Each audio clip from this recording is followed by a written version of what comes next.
Hello, and welcome back to another episode of the Minnesota State Park Hiking Club Trail Series. Today we traveled to Two Harbors, Minnesota to take the hiking club trail at Split Rock Lighthouse State Park. Split Rock Lighthouse, like many other state parks on the North Shore, was once a site owned by a logging company, specifically the Maryland Ring. During the tail end of the logging years, there was a significant storm that sunk at least 6 ships within several miles of where the park now resides. As a result, there were calls for a lighthouse to be built, and by 1910, an operational lighthouse warded sailors away from the rocky and dangerous shores. Later on, in 1971, the U.S. government deeded the lighthouse to the state of Minnesota, and Split Rock Lighthouse State Park was created. Shortly thereafter, in 1976, the Minnesota Historical Society took over operation of the Split Rock Lighthouse site. Wildlife at the park is similar to what you might find at other North Shore parks: moose, black bear, raccoon, beaver, red fox, bobcat, and lynx, to name a few. The park is also enjoyed quite a bit in winter, where there are cross-country skiing trails for the avid winter outdoor enthusiast. I mentioned the Minnesota Historical Society within the history. Some elaboration, I believe, is in order. This is a society that, among other things, runs several historical sites within the state. This isn't the only state park that includes a site run by them, so it's worth considering if you are early on in your state park hiking club trails and you think you'll be visiting some of them. Some of the other sites include Fort Ridgely, historic Fort Snelling, historic Forestville, the Laquis Parlee Mission, Jeffers Petroglyphs, and W.W. Mayo House. All fascinating and historically significant sites, there are several more as well. Several of the sites require admission prices. General admission is included at all 26 sites if you are a member.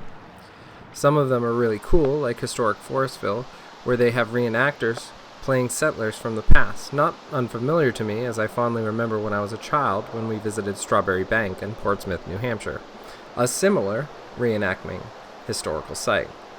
Accounting for 5.8 miles of the hiking club, this trail is one of the longer ones, so come prepared with plenty of water, bug spray, sunscreen, and a small snack to eat out on the trail.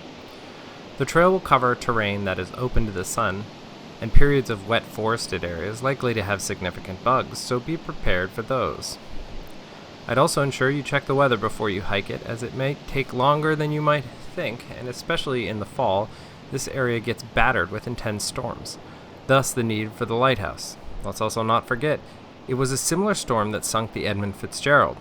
On that note, I'll highlight that if one should start to appear it was unanticipated, there are several points throughout the trail that you can cut it short, and either head back to the parking lot within the park, or if you were dropped off, there's a path that leads to the bay where the Split Rock River meets Lake Superior that also has a parking lot.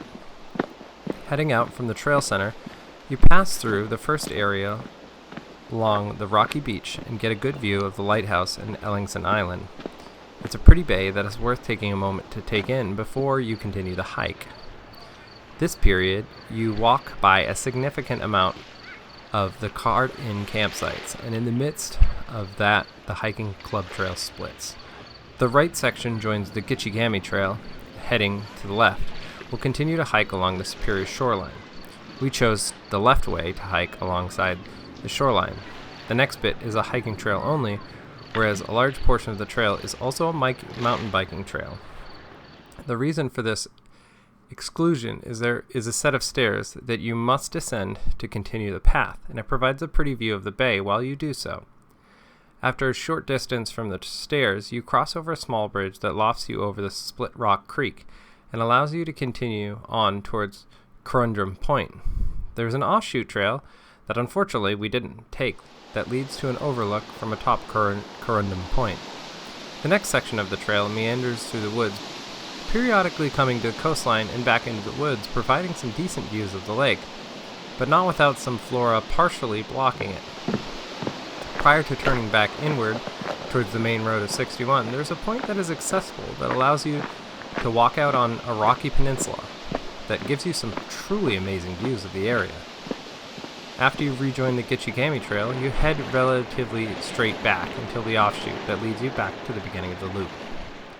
My favorite part of this trail is around the halfway point of the trail, just before the trail turns back from the shore and heads to connect with the Gitchigami State Trail that shares a good distance of its course. There's a small rocky point with a side trail that grants access to it. It allows you to get out and get a good unhindered view of Lake Superior and the shoreline of Split Rock Point, as well as to the south. It reminded me of one of those rocky points by the ocean you might go searching for tide pools in. I wouldn't recommend coming out here if it's cold or wet, as the surface would be very slippery and as a result, quite dangerous. On a sunny, dry day such as this, though, the view afforded was incredible, and really made this the highlight of the trail for me. Thank you for watching. If you enjoyed this edition of the series, let us know. Also, let us know which one you'd like to see next.